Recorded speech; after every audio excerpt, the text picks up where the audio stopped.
Hello everyone, जय हिंद। आज है 20 फरवरी और आज 20 फरवरी से बनने वाले सभी प्रकार के करंट अफेयर्स को हम डिस्कस करेंगे।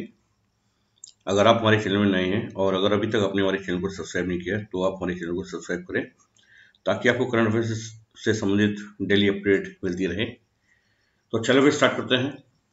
अभी हाल ही में किस देश को संयुक्त राष्ट्र के सामाजिक विकास आयोग के 62वें सत्र के अध्यक्ष के रूप में चुना गया है? तो अभी हाल ही में भारत को, ध्यान रखेंगे इसका सही आंसर होगा भारत। अभी हाल ही में भारत को संयुक्त राष्ट्र के सामाजिक विकास आयोग के 62वें सत्र का अध्यक्ष नियुक्त किया गया है और संयुक्त राष्ट्र में भारत की स्थायी प्रतिनिधि रुचिरा कंबोज को भारत की ओर से सामाजिक विकास के लिए संयुक्त राष्ट्र आयोग के 62वें सत्र के अध्यक्ष के रूप में निर्वाचित किया गया है। तो ध्यान रखेंगे इसका सही आंसर होगा भारत तथा भारत की तरफ से भारत की संयुक्त राष्ट्र संघ में स्थायी प्रतिनिधि रुचिरा कंबोज को 62वें सत्र के अध्यक्ष के रूप में निर्वाचित किया गया है, जबकि उत्तरी मैसिडोनिया, डोमिनिकन गणराज्य और लग्जमबर्ग को इस आयोग में उपाध्यक्ष नियुक्त किया गया है। तो अध्यक्ष होगा भारत और मैसिडोनिया, डोमिनिकन गणराज्य और लग्जमबर्ग होंगे उपाध्यक्ष। बढ़ते आगे। भारत के किस टेक स्टार्टअप ने एरो इंडिया 2023, ध्यान रखिए अभी एरो इंडिया 2023 का आयोजन किया गया बेंगलुरु में और इस शो में सौर संचालित ड्रोन सूरज का अनावरण किया। तो भारत के टेक स्टार्टअप गरुड़ एरोस्पेस के द्वारा एरो इंडिया 2023 शो में एक सौर संचालित ड्रोन का अनावरण किया जिससे नाम दिया गया है सूरज। तो इसका सही आंसर होगा गरुड़ एरोस्पेस।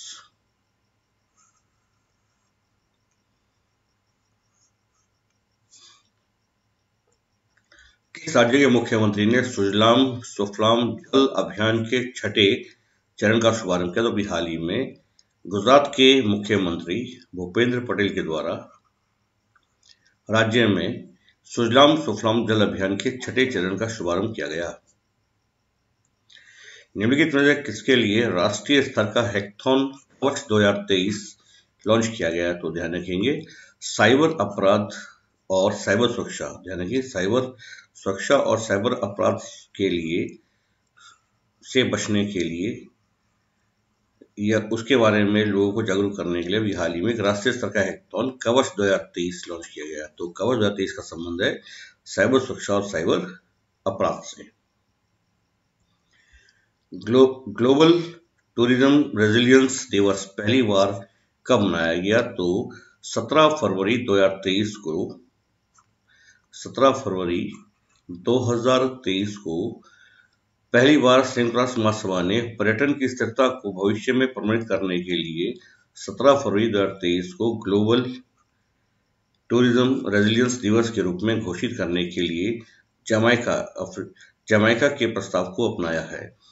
इस दिन को वार्षिक रूप से चिन्हित करने के कदम को 90 से अधिक देशों ने समर्थन दिया। ये प्रस्ताव जमैका लेकर के आया था तथा यूएनओ की महासभा के द्वारा 17 फरवरी 2023 को ग्लोबल टूरिज्म रेजिलियंस दिवस के रूप में घोषित किया गया तथा इस वर्ष यह पहली बार मनाया गया। फरवरी 2023 में भारत और किस देश ने राजनयिक और आधिकारिक पासपोर्ट धारकों के लिए वीजा छूट पर समझौता ज्ञापन हस्ताक्षर किए? तो अभी हाल ही में भारत और फिजी, जानेंगे अभी हाल ही में भारत और फिजी के बीच में एक समझौता ज्ञापन में हस्ताक्षर किए गए जिसमें राजनयिक और आधिकारिक पासपोर्ट धारकों को वीजा छूट पर समझौता ज्ञापन पर एक हस्ताक्षर किया गया। इस समझौते के तहत राजनयिक और आधिकारिक पासपोर्ट धारक 90 दिनों से अधिक की अवधि के लिए बिना वीजा के एक दूसरे के क्षेत्र में प्रवेश, पारगमन और रहने में सक्षम होंगे। आपको बता देते कि हाल ही में ही फिजी के नाडी शहर में 12वां विश्व हिंदी सम्मेलन का आयोजन किया गया जिसमें भारत के विदेश मंत्री एस जयशंकर ने भाग लिया। तो 12वें विश्व हिंदी सम्मेलन का आयोजन किया गया था फिजी के शहर नाडी में। फरवरी 2023 में किस भारतीय को यूट्यूब का नया सीईओ बनाया गया? तो फरवरी 2023 में नील मोहन को यूट्यूब का नया सीईओ नियुक्त किया गया। आपको बता देते हैं कि सत्या नडेला माइक्रोसॉफ्ट के सीईओ हैं। Arun Krishna IBM international business money machine के सीईओ हैं। जबकि सुंदर पिचाई गूगल और गूगल की पेरेंट कंपनी अल्फाबेट के सीईओ हैं। और नील मोहन को यूट्यूब का नया सीईओ बनाया गया। आपको बता देते हैं कि यूट्यूब की पेरेंट कंपनी भी गूगल है।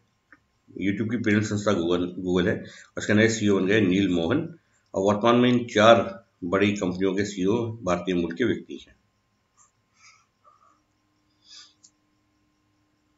हाल ही में एरोस्पेस बोइंग द्वारा भारत के शहर में अपना पहला ग्लोबल सपोर्ट सेंटर स्थापित करने की घोषणा की गई। तो अभी हाल में ही अमेरिकी एरोस्पेस प्रमुख कंपनी बोइंग द्वारा भारत के हरियाणा के गुरुग्राम में, यानी कि हरियाणा के गुरुग्राम में अपना पहला ग्लोबल सपोर्ट सेंटर स्थापित करने की घोषणा की गई। देश में ठोस अपशिष्ट कचरे से हाइड्रोजन बनाने का पहला संयंत्र कहां पर स्थापित किया गया है? तो अभी हाल ही में पूना में, महाराष्ट्र के पूना में ठोस अपशिष्ट कचरे से हाइड्रोजन बनाने का पहला संयंत्र स्थापित किया गया। बंगलुरु में आयोजित किए गए एशिया के सबसे बड़े एरो शो एरो इंडिया 2023 की थीम क्या रखी गई? तो बंगलुरु में आयोजित किए गए एशिया के सबसे बड़े एरो शो एरो इंडिया 2023 की थीम थी the runway to a billion opportunities. तो इसकी थीम रखी गई थी the runway to a billion opportunities. बात करेंगे कुछ अन्य करंट अफेयर के बारे में। तो अभी हाल ही में WHO द्वारा पहली बार किस देश में मार्बर्ग रोग के प्रकोप की पुष्टि की गई? तो अफ्रीकी देश इक्वेटोरियल गिनी में अभी हाल ही में WHO के द्वारा पहली बार मार्बर्ग रोग नाम के रोग के प्रकोप की पुष्टि की गई। हाल ही में अंतर्राष्ट्रीय T20 महिला क्रिकेट में 100 विकेट लेने वाली पहली भारतीय क्रिकेटर बनने की उपलब्धि किसने प्राप्त की? तो भारतीय महिला क्रिकेटर दीप्ति शर्मा ने T20 महिला क्रिकेट में 100 विकेट लेने की भी हाल ही में उपलब्धि प्राप्त की। अभी हाल ही में जारी ग्लोबल लेबर रेजिलियंस इंडेक्स 2023 में कौन सा देश टॉप में रहा? तो यूरोपीय देश Denmark global labour resilience index 2023 में टॉप पर रहा। इंटरनेशनल क्रिकेट में 100 टेस्ट मैच खेलने वाले भारत के 13वें खिलाड़ी कौन बने? तो अभी हाल ही में चेतेश्वर पुजारा अंतर्राष्ट्रीय क्रिकेट में 100 टेस्ट मैच खेलने वाले भारत के 13वें खिलाड़ी बन गए। उन्होंने यह उपलब्धि ऑस्ट्रेलिया के विरुद्ध खेले गए मैच में हासिल की। ओईसीडी के सेवा व्यापार प्रतिबंध सूचकांक में कौन सा देश शीर्ष पर रहा? तो सेवा व्यापार प्रतिबंध सूचकांक में जापान शीर्ष स्थान पर रहा। किस देश ने भारत के फ्रोजन सी फूड से अभी हाल ही में प्रतिबंध हटाया? तो खाड़ी देश कतर के द्वारा अभी हाल ही में भारत के फ्रोजन सी फूड से प्रतिबंध हटाने की घोषणा कर दी। आपको बता देते हैं कि वर्ष 2022 का विश्व कप फुटबॉल का आयोजन भी कतर में ही किया गया था। किस एम्स ने ड्रोन के जरिए तपेदिक की दवाएं पहुंचाने का ट्रायल किया? तो अभी हाल ही में एम्स ऋषिकेश के द्वारा तपेदिक की दवाएं ड्रोन के जरिए पहुंचाने का एक ट्रायल रन किया तथा इसी के साथ एम्स ऋषिकेश ऐसा करने वाला भारत का पहला एम्स बन गया। स्थिर जैमर प्रूफ संचार के लिए भारतीय वायुसेना द्वारा शुरू किए गए प्लेटफॉर्म का नाम क्या है? तो अभी हाल ही में भारतीय वायुसेना के द्वारा एरो इंडिया 2023 में बेंगलुरु में आयोजित किए गए सम्मेलन में अपने जैमर प्रूफ संचार के लिए एक प्लेटफॉर्म को लॉन्च किया जिसको नाम दिया गया वायु लिंक। ध्यान रखेंगे इस प्लेटफॉर्म का नाम है वायु लिंक। सऊदी अरब की पहली महिला अंतरिक्ष यात्री कौन है जो इंटरनेशनल स्पेस स्टेशन के एक मिशन में शामिल हुई? तो रेयाना बरनावी सऊदी अरब की पहली महिला है जो कि पहली महिला अंतरिक्ष यात्री बनी जो भी हाल ही में इंटरनेशनल स्पेस स्टेशन में शामिल हुई।